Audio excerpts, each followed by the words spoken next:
Oi, Cris, tudo bom? Gostou, mas chegou, né? Que legal.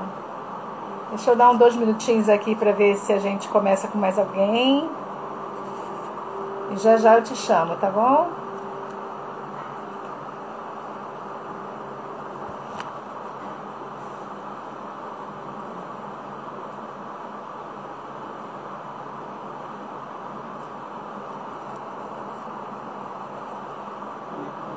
Não ouve.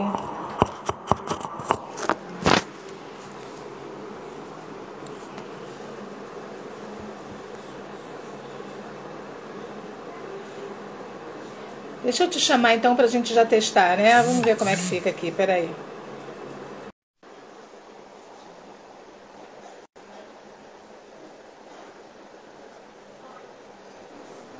Ah, agora sim. Oi, Cris, tá me ouvindo?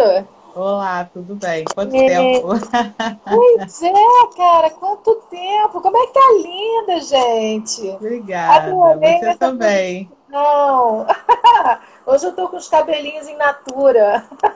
Tá lindo. A ocasião pede. Hã? A ocasião pede que nos embelezemos. Não é? É sextou, aí ficou. Se Exatamente.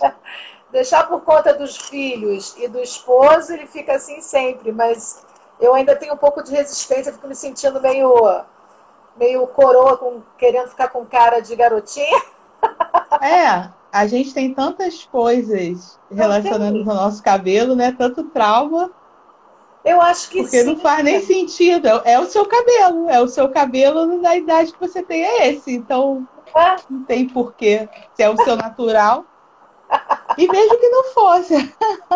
Não é, Cris? Eu estou precisando de mais É, aulas mais com vocês. Você é minha 23ª ou quarta mulher negra de papo aqui para a gente poder contar umas coisas legais para as pessoas, deixar essa live gravada para a gente compartilhar para a vida.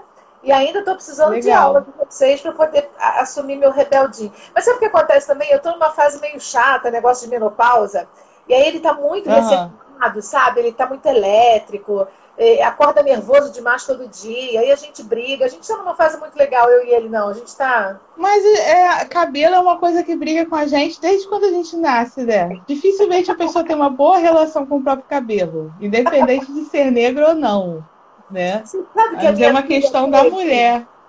Cris, minha filha Oi? tem, Cris. Minha filha tem, sabia? Minha filha adora o cabelo dela, desde pequenininha, curte. E nunca quis fazer touca igual eu fazia em criança. Mas ela tem quantos anos? Minha filha tem 29, me deu um netinho lindo. Sou vovó agora, tem 2 anos que eu sou vovó. Ah, que bom, parabéns. Ela Mas são fica outras gerações, né? Eu acho que essas gerações de agora, elas são mais livres com relação ao muito à cabelo do vontade, que a né? minha foi, do que a sua, enfim. É uma Eu não sei liberdade também enorme. quantos anos. Eu não sei a diferença de idade entre nós, mas a gente é mais ou menos da mesma geração, talvez. Para com isso, Cris. Eu tô com 56, você é novinha. Sou novinha, não, 41. Ah! Bota teu 41 perto do meu 56, ô menina. Sou tão novinha, não tô mais perto dos 50 do que dos 20. Que nada, faltam 9 anos ainda para você, é chão. Deixa eu mandar um beijoca aqui para minha amiga Mônica Mello, que entrou aqui. Tô com uma saudade danada. Mônica, eu tô precisando conversar contigo. Vou te mandar um zap para ver se a gente se fala por telefone. Mas então, Cris, que bom que você está aqui. Você conhece um pouquinho do projeto, né? O convite que Uhum. eu te mandei tem um pouquinho da história, né? De como surgiu Sim, isso, de sim. como apareceu esse meu desejo de fazer esse bate-papo. Eu tive uma formação evangélica cristã, né? E na igreja que nós tomávamos conta de o que a gente chama de uma congregação, que era uma igreja menor Uhum. e que era organizada pela igreja maior. Então, nessa congregação que ficava ali no Morro do Faz Quem Quer, em Rocha Miranda, bem no pé do morro mesmo, a gente tinha uma igrejinha só de pretos mesmo, sabe? Homens e mulheres negras, tinha minha família assim, e mais uma outra família. Todo o restante era negro. Eu cresci com isso. Eu fui ajudar meu pai com 17 anos ali. E meus amigos, minhas amigas até hoje, meu grupo, eu que ensinava música, eu que tocava violão para eles, eu que escrevia peça, tudo que a gente fazia na igreja eram essas Aham. pessoas, esses meus amigos. Então, só depois que Beatriz foi para a UF fazer produção cultural, igual a você, Ah, e, legal. e aí ela começou a trazer algumas situações para mim que eu achava muito estranhas. Tipo, não é possível que exista isso. Eu não reconheço isso como uma coisa verdadeira, nunca vivi isso. Aí meu filho foi para o UFRJ fazer Ciências Sociais, se formando agora em dezembro, e também começou a me trazer coisas. Então, meus dois filhos, meu filho e minha filha, foram meus professores nessa área. Uhum. E eu comecei a me interessar mais por isso. Assim, o que passou nesse período de tempo da minha juventude até agora que eu não consegui enxergar por conta da minha experiência anterior não ter tido vivência com essas situações difíceis. E aí eu comecei a gostar do assunto e tal, e como eu contei no convite, a partir de uma live, aquele desafio de quantas vezes você já deu voz, já deu espaço, já deu palco para alguma amiga preta sua. Eu falei, cara, isso eu não fiz ainda, mas ainda tá tendo, ainda dá tempo de fazer. E aí nasceu o Enegrecer, que a partir da inspiradora, né, que foi a Luciana, ela sugeriu que eu colocasse Vozes Negras, a gente juntou tudo, mas o objetivo é um só, é ouvir a história de vocês, dar essa oportunidade também de troca, né? Não que não haja, mas ainda não há o suficiente. Eu acredito que todo mundo pode colaborar um pouquinho, né?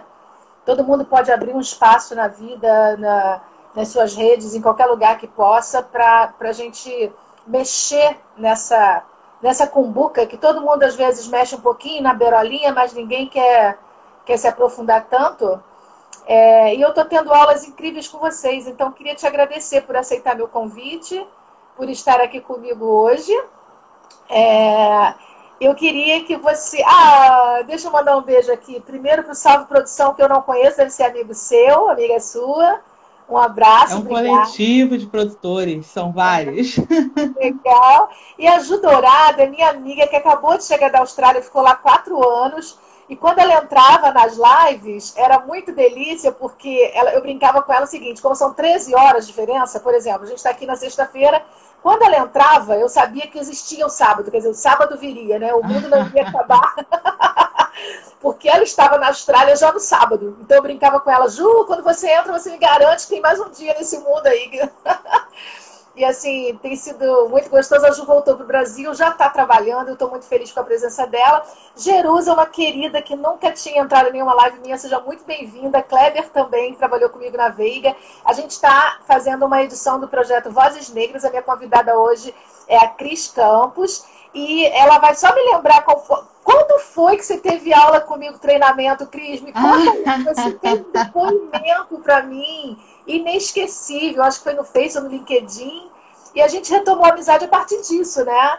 Me conta aí, me lembra, Foi, me traz a foi. memória, por Eu favor, vou te refrescar sua memória, mas por antes eu favor. queria só fazer uma complementação aí na sua abertura, Pode que fazer. eu acho muito interessante, muito bom esse tipo de projeto e esse tipo de preocupação que você veio a ter depois do contato dos seus filhos com essa discussão nas universidades, porque a gente está num país com mais de 50% da população negra e, infelizmente, nós temos a questão do racismo, que é estrutural, e Estrutural. que faz com que alguns meios não discutam isso, né? Não enxerguem, infelizmente. Né? E o que eu quero dizer com isso?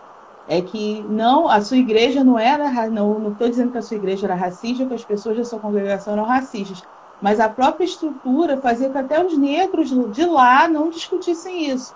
Com Exatamente. certeza, muitos deles tinham experiências racistas na Sim, vida, sim, muitos reproduziam, mas a própria estrutura, né, não só da igreja, mas de empresas, de centros espíritas, escolas, faz com que você não discuta isso, né, não enxergue concordo. essa questão. E às vezes a pessoa passa uma vida inteira, não só você por ser branca ou outras. Não, eu não conheço racismo. Não, você não viu, não enxergou como tal, ou nunca discutiu. E as pessoas não falavam, você tem toda a razão. 3 amigas minhas que eram daquela época, tem diferença abaixo de mim 10 anos. Eu fiz a live com elas, irmãs Xavier, e elas falavam de Laís, já era tão doído que a gente sofria durante a semana. Quando chegava na igreja domingo, a última coisa que a gente queria falar era sobre o que a gente já sofria. Então a gente não ouvia. Exatamente. E a gente tinha percepção, exatamente como você disse, sempre existiu. A gente não ouvia porque os próprios negros não falavam. Porque é dolorido, é traumático também, né? Exatamente. Vou dar um alô aqui para o Leonan, que é um grande amigo meu também, que está aqui participando da live, e que é uma pessoa que pode testemunhar, que eu sempre falo que a questão do racismo não é só do negro, do machismo não é só da mulher. A questão, quando a gente fala de homofobia, não é só a questão, não são só os gays que têm que discutir isso, é todo mundo que tem que discutir. Exatamente. E aí eu acho maravilhoso esse tipo de conversa que a gente está tendo aqui. Que bom que temos outras pessoas aqui participando também, porque só vai acabar quando todo mundo conversar sobre isso, todo mundo conseguir enxergar isso na sociedade e se levantar contra todos esses problemas que a nossa sociedade encontra. Também te amo, Leonan. Beijão. Mas voltando lá no refresco da memória. Por favor. Então, a gente tem algum problema falar nome de empresa? Acho que isso foi. Eu lembro que eu saí de lá, você ofereceu um treinamento para mim e para uma turma, né? Foi, se eu não me engano, 2001 ou 2002, porque foi o ano que eu saí para entrar para a faculdade. Eu trabalhava lá na Concremate, da SEG Rio, e aí você deu um treinamento lá de comunicação do prestador, né, de serviços com o cliente, como que a gente tinha que lidar com as 200 milhões de pessoas diferentes que a gente lidava todo dia. E aí um dia eu arrumando minhas coisas, achei sua apostila e aí joguei seu nome em alguma dessas redes sociais e te encontrei, aí eu fiz aquele depoimento, porque realmente alguns dos aprendizados que tem ali eu uso até hoje, porque são questões de relacionamento mesmo, né? De trato do ser humano um com o outro, e que às vezes é muito difícil, e você ensinava umas técnicas assim pra gente. Eu lembro que tinha uma coisa assim, de mesmo você discordando da pessoa, você ficar balançando a cara, concordando com ela, que é para ela ir baixando a guarda. Esse tipo de coisa assim, a gente acaba levando para a vida, né? É verdade. E essa nas técnica negociações. É legal até hoje, né? Porque daquilo que você diz para o outro, quando você balança a cabeça, você está dizendo para o outro que, ok, estou te ouvindo. Não significa exatamente que eu entendendo, mas eu estou te ouvindo. Já está Mas vamos continuar conversando para a gente conseguir expor, né? E é isso. Eu quase 20 anos de treinamento. É verdade. E já está quase no automático. Isso eu já levo no automático já. Eu imagino. E assim, eu tenho uma alegria muito grande. Queria te agradecer por isso também, porque se existe uma coisa que a gente que atua nessa área de treinamento, na área de educação, que eu acabei caindo na área de educação também, né? Tem 13 anos que eu dou aula na UF. Não adianta. Sala de aula vira paixão em treinamento em qualquer outro lugar. E aí eu continuei com essa paixão nesse tema, fui fazer neurociência e comportamento pela PUC, fui me embrenhando nessas coisas, agora fiz um outro de neurociência aplicada à organização, porque não existe, eu sou muito puxa-saco da nossa área de comunicação, sabe? Eu sou muito puxa-saco, eu confesso que eu sou aquele tipo, se eu não me controlar eu viro chata, porque não existe possibilidade de nenhum ser humano se relacionar sem que passe pela nossa principal capacidade humana, a nossa característica maior, que é a capacidade de expressar o que a gente pensa. Então, eu sou muito puxa-saco da minha área, e quanto mais eu estudo de comunicação, menos eu sei. Mas ouvir isso e saber que a gente, há 20 anos atrás, falou alguma coisa que ajudou, que marcou, aí você me acha, e já me acha fazendo um depoimento daquele, me emocionei e tudo, né? Não esqueci. Não, pois porque foi uma ocasião importante. Eu acho que foi um emprego, um trabalho bem traumático para mim, enquanto pessoa. A saída foi bem traumática, porque eu saí para poder fazer faculdade, a faculdade ainda né, produção cultural ainda é diurna, e aí, enfim, eu ouvi muitas coisas de outras pessoas que trabalharam comigo naquela época, algumas até dizendo que eu estava fazendo uma bobagem de estar saindo daquele emprego para fazer faculdade. E aí, enfim, segui o que era meu planejamento, que era meu plano, Isso. não me arrependo, obviamente. E aí, esse treinamento, esse aprendizado foi o que ficou. Né? Que coisa Isso boa. e testar encanamento de gás com detergente, não com fogo. É O resto, verdade. o resto eu esqueci tudo, ignorei, apaguei. Ficou lá, tá lá na gavetinha do Bom, esquecimento. Mas que bom. ficou. E aí também foi um prazer te encontrar e saber que você estava na UF também, que é a universidade do meu coração, né? Eu saí daquela Pois empresa é. para estudar lá. Fiquei uns tempos no mercado, estou ainda, né? Mas voltei recentemente para a academia, fazendo mestrado. E assim, também estou me encontrando na área educação, comunicação, né? Estou lá e Que já bom, fiz gente. estágio docência e tudo, e é um dos momentos que eu penso, ai, cara, eu nasci para isso. Isso sim, eu nasci para É, fazer. é E legal, né? Isso é é muito muito bom bom. a E a gente se gente está numa encontrar assim perspectiva, nas a gente tem um coisas. assunto, né, Cris? Eu sempre, quando a gente começa a falar da área de estudo, ainda mais para quem é apaixonado em estudo, a gente tem muito assunto. Você vê, você falou, cara, estou me encontrando, estou me realizando. Toda hora é hora da gente tentar, de alguma forma, se encontrar, né? Antigamente o pessoal Isso, ficava numa posição de trabalho, ia para aquilo até o resto da vida, e nem experimentava coisas, nem sabia se gostava de outra coisa mais.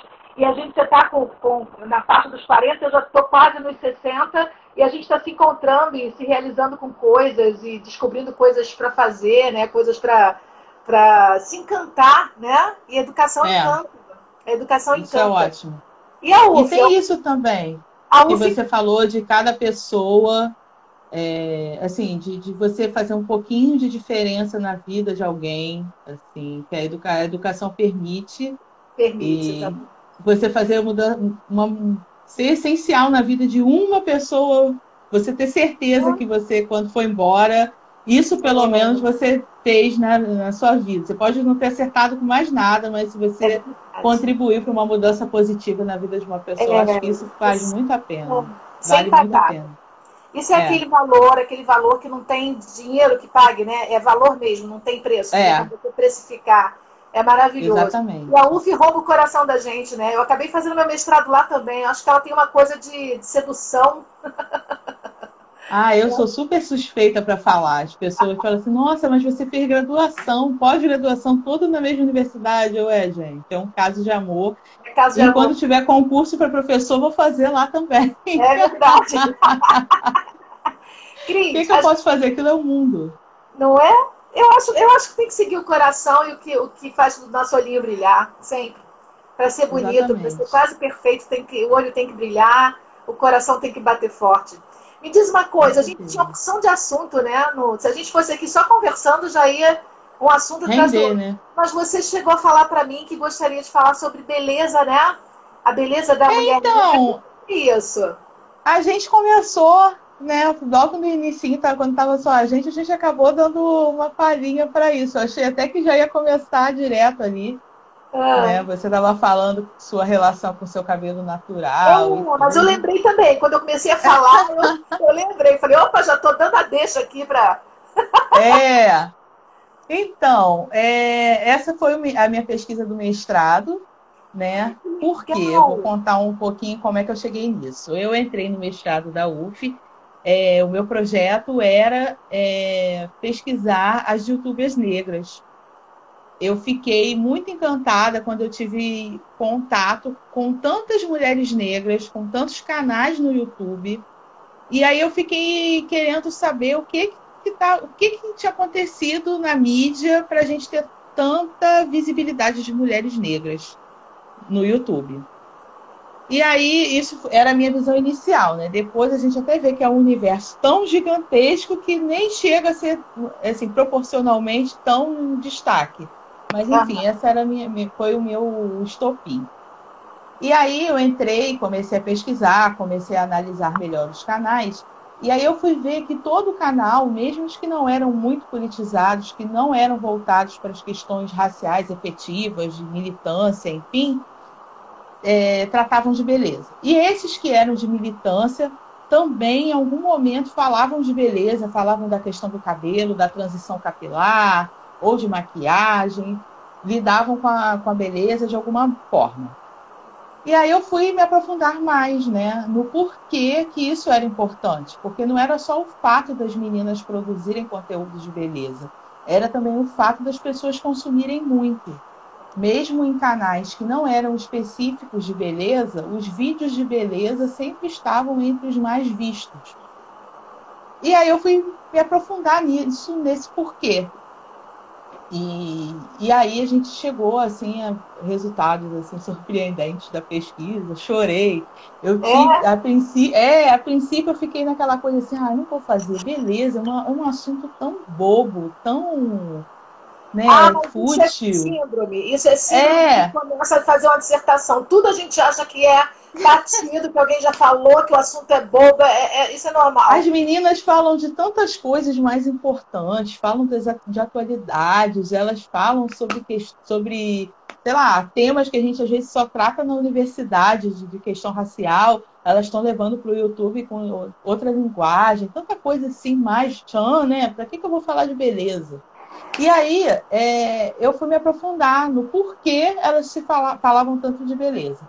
E aí eu vi nos comentários, muitos comentários como esse seu, sabe? Por isso que eu dei esse exemplo, assim, que a gente nunca, ou quase nunca, tem uma boa relação com o próprio cabelo.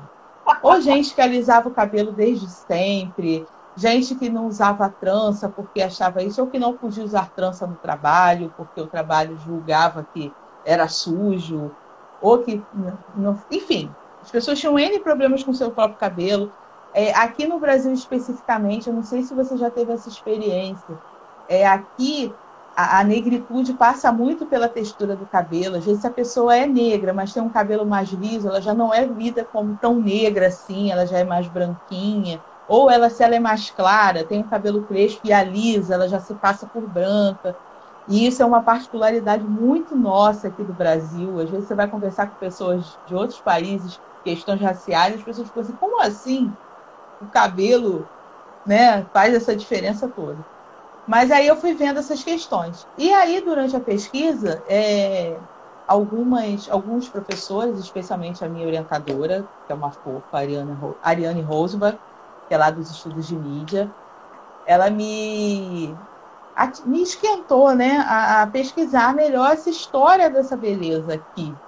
Né? E aí eu cheguei, vamos pensar a história da beleza negra aqui no Brasil, como é que foi? E aí a gente começou a localizar questões e fatos da época do Brasil colônia, da época da escravidão, no qual a beleza já era uma questão importante para a mulher negra. Diferente da mulher branca, que aí tem também questões relacionadas à beleza, mas aí envolvem outras situações, a beleza da mulher negra é muito relacionada à questão laboral, por exemplo, né? O corpo em si, imagina uma menina negra jovem chegando num navio negreiro aqui, sendo apalpada como se fosse uma fruta, uma coisa assim. Sim. E no qual a sua beleza, o formato do seu corpo, enfim, poderia, de certa forma, direcionar toda a sua vida, né? Nessa colônia, né? Enquanto escravo, enquanto escravizado, né?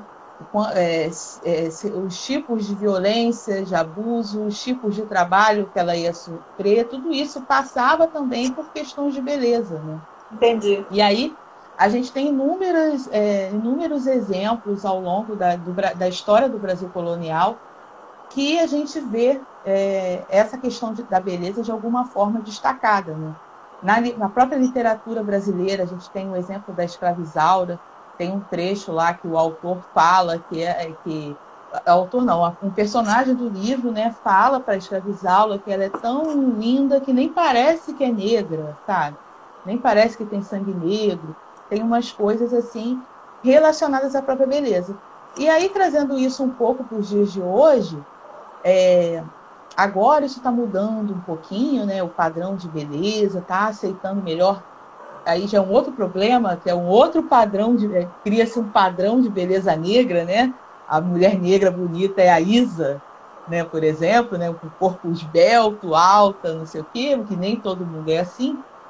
Mas aí a gente já entra em outra questão. Mas até chegar nesse momento, os traços negros vêm sendo traçados pela nossa história como traços a serem escondidos ou consertados, e que se afastam da beleza. Pelo contrário, são oposições, até então, né? E aí, o que essas meninas no YouTube fazem é justamente tentar recodificar isso, né? Mudar esse significado, dizer que o nariz largo é bonito, que o cabelo crespo é bonito, o cabelo cacheado é bonito, o liso também é, mas o cabelo crespo é bonito também, o cacheado, o nariz mais largo, o lábio escuro é tão escuro e mais grosso, é tão bonito quanto um lábio fino, entendeu? Incluir essas características negras no rol de beleza é o que essas meninas têm feito e tem ajudado muita gente a fazer, né?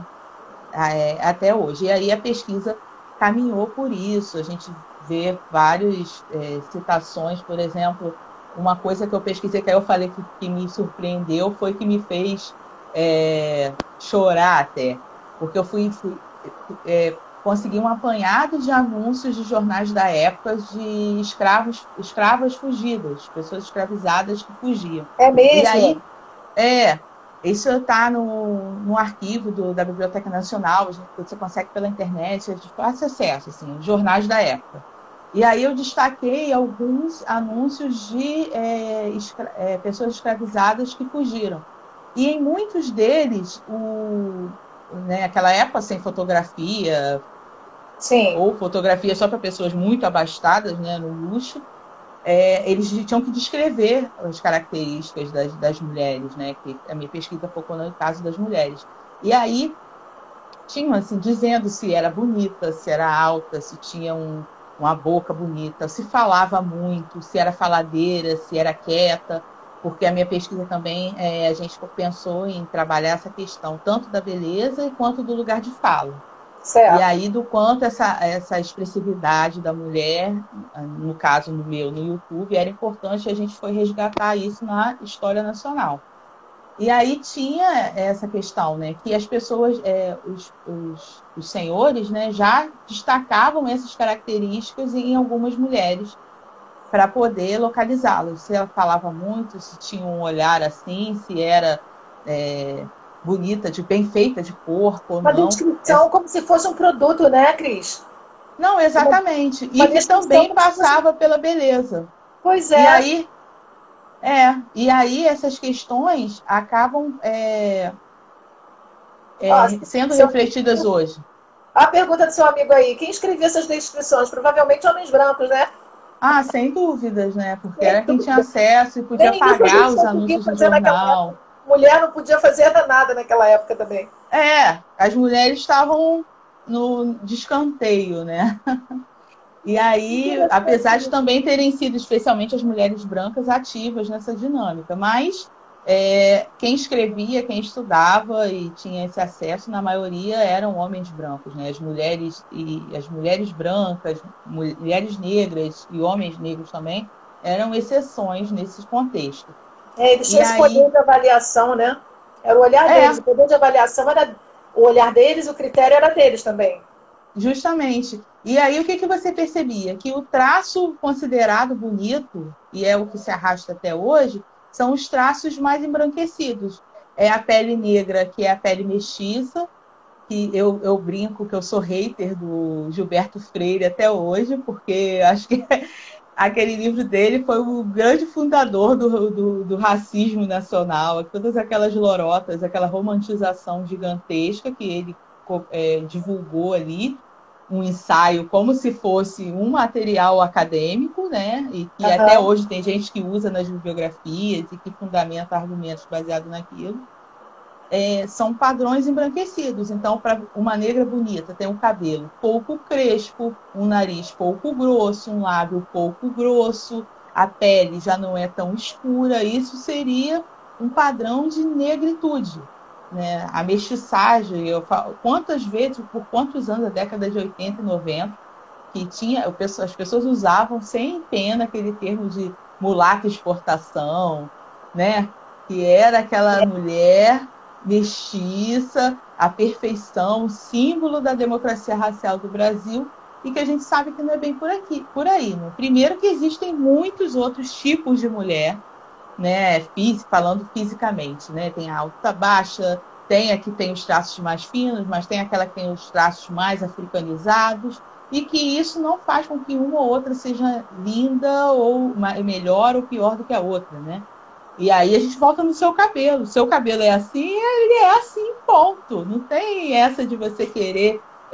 Você pode alisar. Eu sou desse time que acho que não tem problema nenhum a pessoa alisar, ou encrespar, ou pintar de louro, ou fazer permanente, ou usar turbante, usar lenço, enfim. Eu não levo por esse lado. Porque eu acho que são outras construções, né? São construções de... minha geração, quase todo mundo que teve contato com crianças teve uma experiência, uma pelo menos dessas experiências, ou foi uma dessa criança. Ou que chegou em casa chorando porque queria ter franja, ou que chegou em casa tentando limpar a própria pele de alguma forma, porque alguém no colégio disse que a cor era sujeira, então a criança estava tentando se limpar. Ou alguém que alguém da família ficava apertando o nariz. Eu já ouvi casos de pessoas que colocavam pregador no nariz das crianças para o nariz afinar. Quer dizer, e você crescer com um inconveniente, pode ser o seu próprio corpo para você mesmo, isso é muito cruel. Né? Com a criança e depois com o adolescente, com o adulto, você não se aceitar. Essa questão gera um enorme número de traumas e etc. nas pessoas negras, especialmente. Né? Eu já ouvi casos de pessoas de pesquisas feitas com mães negras que esperavam que os filhos fossem brancos, apesar dos maridos serem negros também, mas que fantasiavam que a criança não seria branca. Sabe? Mas por quê? Aí já entra um problema gravíssimo de autoaceitação, de auto-amor, auto-ódio, autoestima, enfim. Todas essas questões. Né? Muita dor. Obrigada, Cassiele. Kátia Silene, obrigada. Kátia participou do nosso Vozes Negras também, uma história linda dela também, linda história. Se você tiver tempo depois, dá uma olhada na história da Kátia. Eu vou aproveitar agora microférias que eu vou tirar para assistir tudo que eu estou acumulada. Assim. Vai me ver chorando, em algumas eu chorei, em outras eu morri de rir. Olha, eu vou te dizer, eu fico imaginando que essas histórias que você está contando agora, nesse nosso projeto, essas 20 e tantas mulheres que eu ouvi, nossa, como apareceu a história delas em criança, quantas dores que essas crianças, que essas mulheres hoje, algumas já conseguiram, acho que a maioria que conversou comigo conseguiu de alguma forma ressignificar, mas a marca fica. Uma delas contou pra gente que o menino, porque ela era preta, dizia que ela fedia, e ela se flagrou uma adulta toda hora se perfumando e não saía de casa sem tomar banho, sem se perfumar, de uma forma exagerada, que ela só foi se tocar numa terapia. E isso estava ligado ao que ela ouviu em criança de um garoto que falava isso o tempo todo. Agora você falou do pregador no nariz. Eu fico imaginando quanta dor, porque a dor em criança fica tão marcada na gente, né? Todo mundo tem uma história assim de uma dor de criança. E no caso de vocês, não é só você se olhar, a criança se olhar e, como você falou, viver com aquele incômodo que ela acha dela própria. Mas ela ouve alguém que ela ama, tipo a mãe, ou o pai, ou o primo, ou alguém que corrobora isso. Então, assim, coloca no... Infelizmente, isso também acontece dentro das famílias pretas, né? Infelizmente, isso acaba acontecendo dentro das famílias pretas, por N questões. As pessoas, às vezes, carregam esse trauma por gerações, aí transmitem o trauma para as suas gerações futuras, né? Para quem ele deveria estar educando. E tudo, às vezes o pai fala que a menininha tem que alisar o cabelo, ou que o menininho tem que arrumar uma namoradinha branca, alguma coisa assim. E as coisas acabam se perpetuando, né? Também tem a nossa meia-culpa, né? Mas eu não sou muito de passar a mão na cabeça, não, mas é um fato que acontece. As pessoas acabam repassando esse trauma para os seus filhos, né? Repassando isso. E, às vezes, através de brincadeiras mesmo. não enxergam a gravidade. É uma dor muito intensa. A gravidade disso, exatamente, exatamente. E aí a pessoa alguns de nós ainda tem a possibilidade de lidar com isso na terapia, ou com algum amigo, algum familiar mais esclarecido nessas questões, mas, ou enegrecido, não sei, nessas questões. Mas é uma situação difícil, que a gente tem que se policiar, né? Porque até o próprio silenciamento, que você falou das suas amigas da igreja, por exemplo, que só depois de 20 décadas de amizade que elas conseguiram externar isso para você, né? Como é que era a amizade de vocês, né? Porque elas não se sentiam à vontade nem para falar sobre isso, porque doía, era uma dor delas que elas não se sentiam à vontade. E era uma coisa assim, como ninguém também perguntava, porque não era uma coisa que afetava diretamente. Hoje, por exemplo, qualquer coisa que eu ouço é como se eu tivesse ligado um botão que não existia na minha cabeça. E depois que o seu olho abre, você nunca mais consegue fechar. Depois que a gente estuda e ouve as coisas, você não consegue mais ouvir determinadas coisas sem você pontuar. É impossível. Então eu fico pensando, nossa, que falta que fez, mas também eu tinha 17, 18 anos, estava terminando o segundo grau, começando a batalhar a faculdade. Não era, em 1986, 87, não era assim. Não tinha essa conversa aberta como a gente tem hoje. O racismo sempre aconteceu, não era tão colocado como é hoje, não era filmado, não era exposto como a gente tem conseguido fazer hoje. E elas me contaram, inclusive nessa live que a gente fez, que assim, já era um sofrimento tão grande conviver com algumas dores durante a semana, e especialmente no final de semana, que elas não tocavam nesse assunto com aquelas pessoas que as acolhia, que dava amor, que dava carinho, que dava atenção, que ensinava as coisas, que fazia ensaio de coral e fazia ensaio de peça. Elas não queriam tocar em assunto ruim, não, que tava bom ali aquele acolhimento, né? Não, mas fora que tem a questão que a pessoa às vezes comenta com alguém, a pessoa fala, não, isso é coisa da sua cabeça. Sim.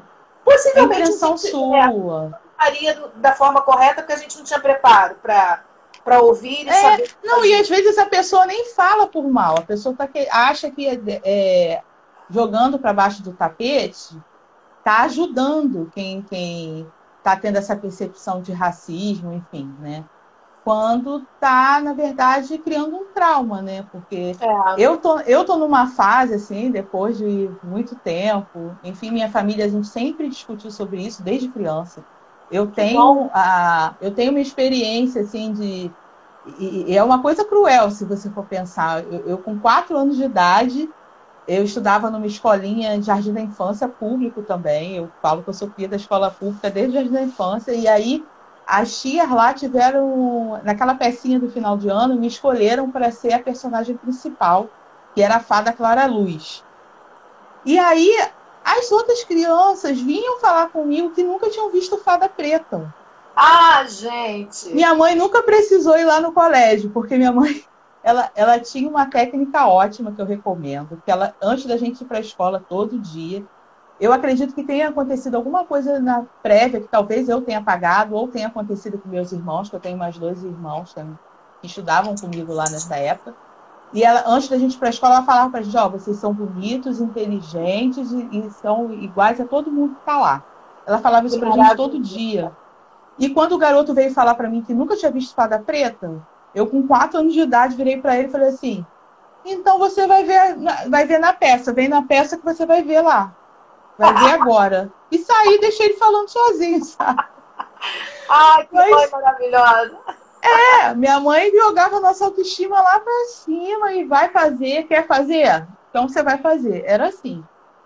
Excelente. Porque ela fazia parte de uma geração, eu tenho várias tias que fizeram isso. Algumas que pararam de estudar por conta do racismo que sofriam na escola. Para a criança é muito traumático, é muito ruim a criança ter que lidar com isso. Para a gente, às vezes, eu não tenho filho, mas tenho agora um sobrinho de 4 anos. E assim, até agora ele nunca trouxe nada da escola com relação a isso. Mas a gente já fica, a gente que é negro, ou que cria uma criança negra, enfim, você já fica com 200 mil ansiedades com relação ao crescimento daquela criança. Né? Porque as estatísticas estão aí, as balas perdidas estão aí, as escolinhas estão aí, as crianças estão aí reproduzindo o racismo que elas ouvem em casa dos pais, porque as crianças, elas, o que Nelson Mandela falou mesmo, elas não nascem racistas. Exatamente. Né? Elas são ensinadas. Isso tudo a sua amiga que achava que fedia, ela aprendeu isso na infância.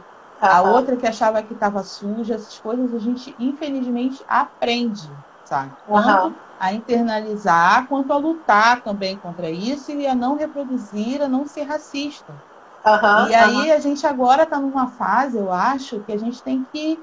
Todo mundo tem que aprender, não é só negro que tem que discutir sobre isso, não é só branco. Eu não sei se sua netinha é negra ou branca, mas assim, a criança de agora, ela tem que saber o que é racismo, ela tem que fazer. Eu achei maravilhoso o exemplo que finalmente veio do futebol essa semana, de jogadores que se recusaram a jogar. Perfeito. Porque aquele ditado alemão de que se um nazista senta na mesa e ninguém se levanta, ali todo mundo é nazista, a mesma coisa. Se a gente vê, e principalmente se está em posição de poder ou em posição de igualdade, você pode dizer, não, você está sendo racista, você está sendo machista, você está sendo homofóbico. A gente tem que levantar isso, porque as pessoas não gostam de ser chamadas de racistas, de homofóbicas, de machistas. Né? A nossa sociedade escondeu, jogou isso para fora, para baixo do tapete. A gente tem racismo, mas não tem racistas. Então, às vezes, a gente precisa confrontar mesmo. Olha, isso aqui é racismo. E principalmente, eu acho, principalmente quando é alguém que a gente ama, quando é alguém do nosso ciclo de amizades, porque eu acho um absurdo, um abuso, a gente se dizer antirracista, feminista, anti-homofóbico e ouvir coisas desse tipo dos nossos amigos, dos nossos amores e deixar isso correr. Exatamente. Você não quer, eu não quero que meu sobrinho seja machista, nada disso, sabe? Outro dia ele chegou aqui com um papo de que meninas não eram radicais. Eu parei de trabalhar, não, vamos conversar. Meninas são radicais também. Eu mostrei vídeo, ele tem uma madrinha que luta taekwondo, que é faixa preta. Aí eu, olha sua madrinha é radical.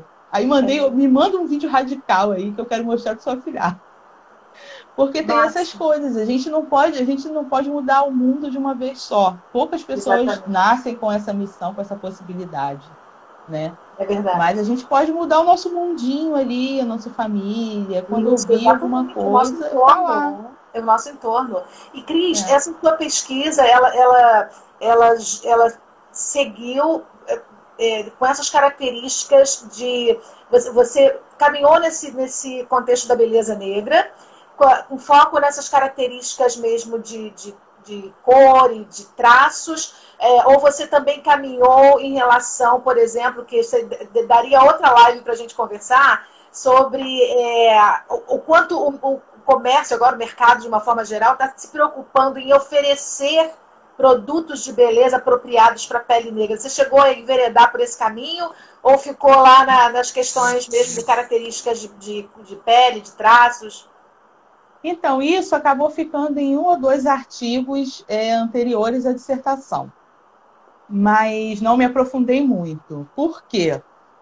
A gente vive numa sociedade capitalista que tudo é apropriado, né? Tudo tem o pink money, eu acho que tem o black money também. A gente até já viu...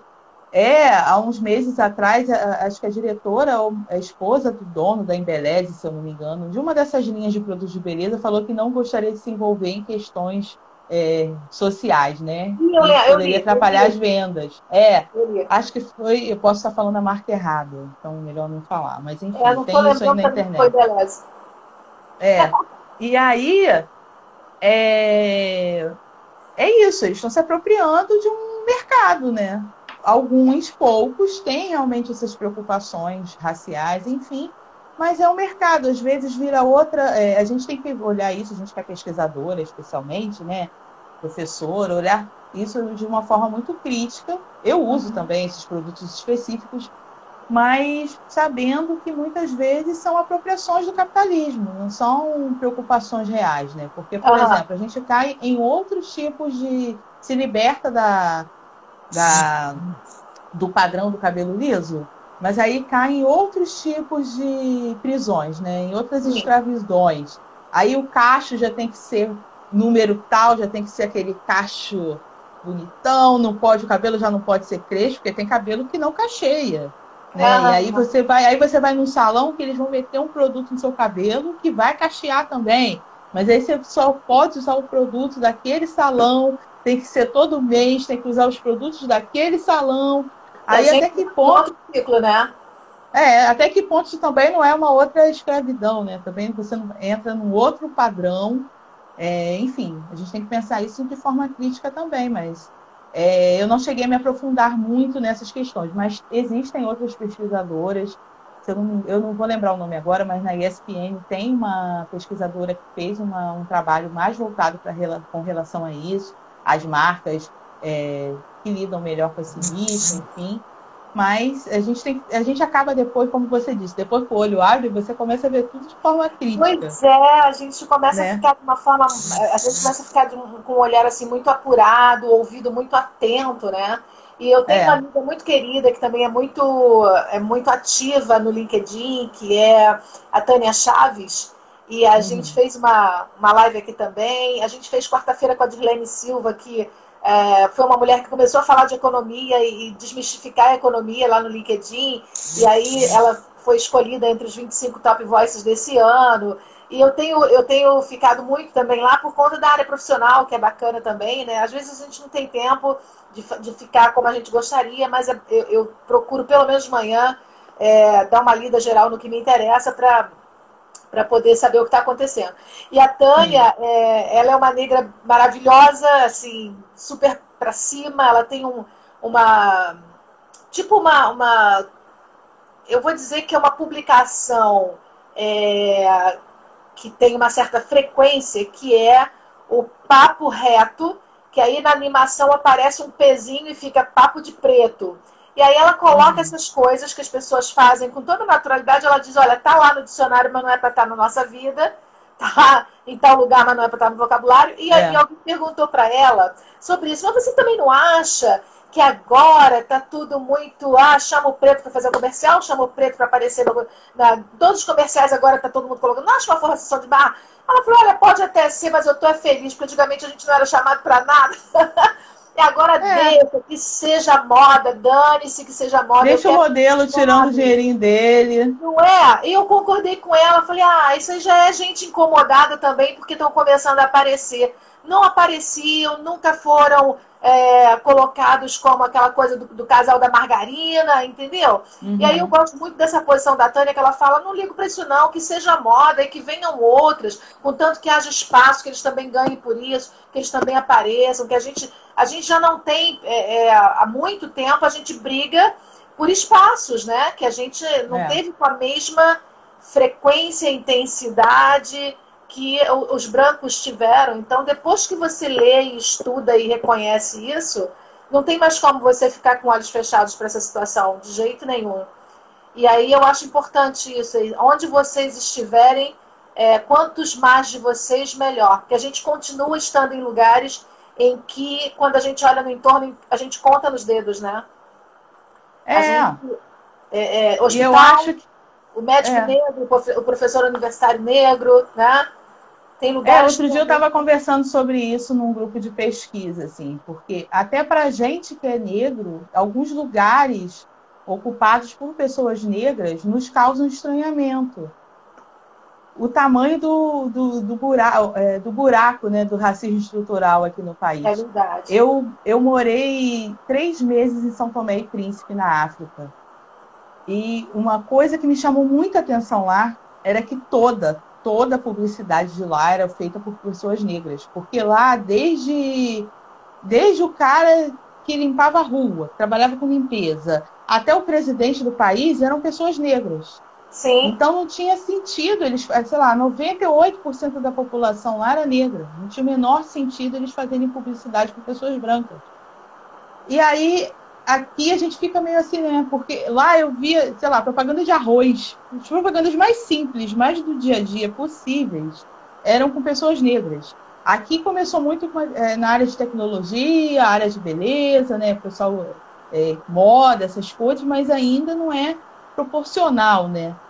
Mas não era para ter esse estranhamento que a gente tem quando vai lá fora, né? E quando as pessoas chegam aqui também tem. Porque É verdade. você conversa com pessoas de fora do país, especialmente países nos quais as novelas brasileiras chegam com força, as pessoas não sabem que aqui é a maior população negra fora da África. As pessoas não acreditam nisso, Pois é, sabe? menina. Porque não é isso que a nossa própria televisão mostra.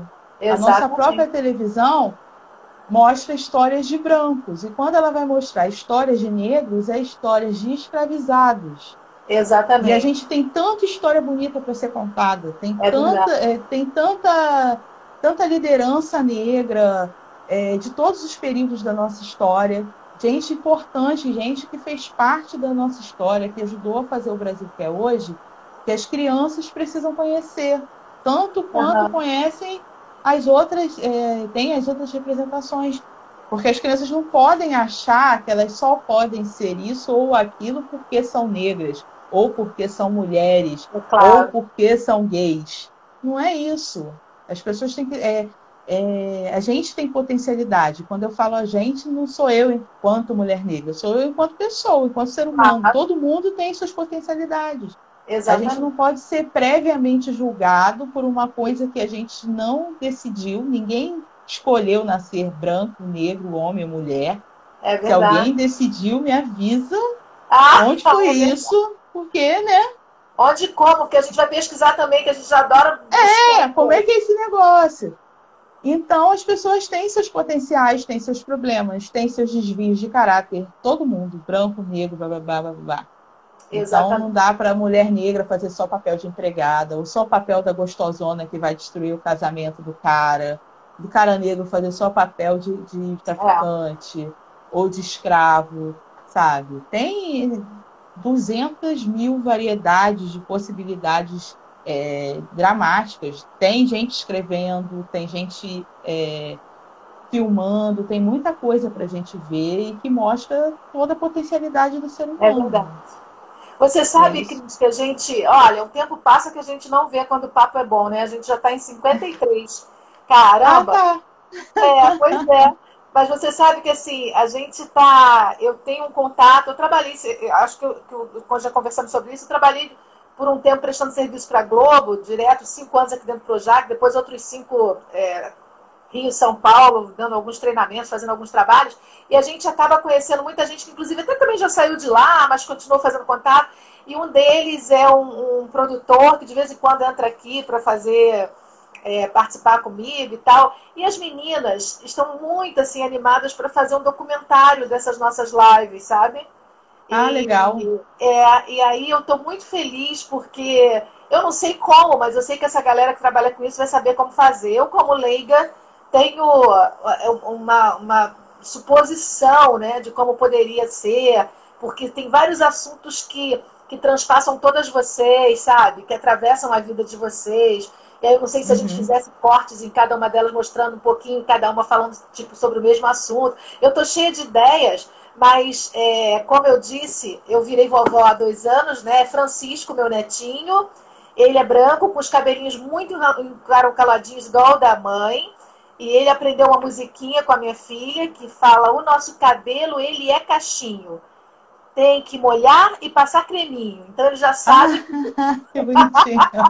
ele já sabe que o cabelo é cachinho, a gente não quer Que não cortar. pode pentear seco, né? Se a gente Que não quer lindo. cortar, porque se a gente cortar, ele vai ficar com cara de menino grande. E assim, eu queria te dizer isso, que se a gente transformar isso num documentário, aquilo que a gente falou durante esse papo todo, a gente vai ter a oportunidade de ver beleza em todas vocês. Nem tô falando, não estou falando de beleza física, estou falando também da beleza física, mas principalmente da beleza de vida, de história, do quanto vocês estão se prontificando a ser essas pessoas que vão contribuir, mesmo que seja com um pouquinho, né? Todas as meninas com as quais eu conversei, novas, meia idade, um pouco mais velhas, na minha idade, todas elas têm histórias lindas que, de alguma forma, fazem a gente, pelo menos, refletir, sabe? Eu acredito que se não fizer mudança no outro, faz a pessoa parar e pensar, caramba, eu não vivi isso, eu não passei por isso, eu nunca vou saber o tamanho desse negócio. Então, eu queria que você ficasse já na torcida pra gente conseguir, porque tem que ser tudo no amor. Eu quero todo mundo no amor, mas ninguém vai cobrar nada de ninguém. E uma brincou com a gente, falou assim, escreveu um dia assim pra gente, Netflix, me aguarde. Mas olha, Delaíse, eu quero só te pedir uma coisa então. A próxima temporada aí, o documentário, enfim, espero que saia. E aí você para de falar nós, vocês, não sei o quê. Agora é nós antirracistas e ponto. Yes! Tá bom? Adorei! Mas é isso aí. A gente tem que ser antirracista. É um grupo só, não adianta a gente. Enquanto a gente vai se separando, né? Tá todo mundo plantando um pouquinho na sua área, do jeito que pode. É verdade. Para a gente fazer um mundo melhor aí para o Francisco, para o Leandro, que é o meu sobrinho, para as outras crianças aí. Fala o seguinte, o Francisco tem 2 aninhos e eu tô com 56. Então, daqui a 20 anos, eu vou estar uma vovó de 76, se Deus me der de saúde até lá, e ele vai estar o gato mais lindo desse mundo com 22. Então, eu falo sempre, pessoal, gente, se eu estiver por aqui, ótimo, mas se eu não estiver... Eu quero muito que ele busque meu nome na internet, encontre o canal lá, Delaíse Comunicação no YouTube, e diga assim, cara, minha avó, ela tentou fazer alguma coisa, ela deu uma força, ela deu uma ajudadinha, sabe? Não é? É isso que a gente deixa. E é isso que a gente deixa. É o que a gente deixa, um amor muito profundo, muito grande, um sentimento muito profundo do quanto eu tô distante do tamanho de sofrimento que sua mãe passou, suas tias... mulheres negras muitíssimo mais fortes do que eu para aguentar a pressão emocional que aguentaram. E hoje nós somos um grupo aliados responsáveis e conscientes de que é uma luta que a gente precisa ter todo dia. Eu estou aqui com o Kleber, que colocou protagonistas negros foram poucas vezes que vi, uma vergonha. A gente ainda está brigando para que os protagonistas negros se apresentem na vida em todas as áreas, não só na televisão e nada. E assim, um desafio que eu tenho, que as próprias meninas estão me colocando, é fazer uma temporada de Vozes Negras com as vozes dos homens. E aí eu vou pedir ajuda, né, de indicação, porque tem um legal maravilhoso aí pra gente ouvir, né, Cris? Com certeza, com certeza. Eu vou ficar ligada. Agradeço a tua turma aí pra gente fechar, a gente tem 2 minutos. Obrigada aos meus amigos que estão aí acompanhando, o pessoal que vai assistir depois, que muita gente me falou que não ia conseguir assistir agora, sexta-feira, trânsito. Mas eu quero te parabenizar pelo projeto, torcer aí pela 2ª temporada e agora pelo documentário. E é isso, acho que eu já falei pra caramba tudo que eu tinha que falar. Um prazer enorme te reencontrar virtualmente. Enorme. Espero que nos encontremos novamente em breve, em sala de aula, enfim. Todo mundo tem muito que aprender ainda, né? É um prazer aprender com amigos e antirracistas, amigos antirracistas. É verdade. Deixa eu contar então para você. Muito obrigada, sim, obrigada a todos. A Tânia acabou de entrar, a gente está encerrando. Tânia linda. Ela assiste depois. Depois você vê lá, ouve lá. Mas dizer para os amigos seus também que estão aqui, que a gente fez esse projeto com muito amor, nasceu do amor, continua sendo feito no amor. Estão todas essas histórias gravadas no IGTV, do Delaíse Comunicação. Quem quiser ouvir outras histórias também. A gente encerra provavelmente dia 23, numa quarta-feira, com a história da Negra Maria, uma amiga nossa que se chama Negra Maria e tem uma história linda para contar. Como mulher. Acho que eu já trabalhei com ela em alguma ocasião dessas da vida. Foi. Um mulherão de 1,45 m, 50 igual a mim. Conheço. Vou assistir. Muito obrigada. Chegou no finalzinho, né, Tânia? Depois você ouve. Um beijo para vocês todos. Muito obrigada, um prazer enorme. Cris, a gente não se perde mais não, tá? Quem quiser me seguir nas redes sociais, estou aí no Instagram também. Tá? Tem o nome da Cris aqui. Um beijo, lindona. A gente se encontra por aí na vida. Obrigada, viu? Axé. Até mais. Beijo, querida.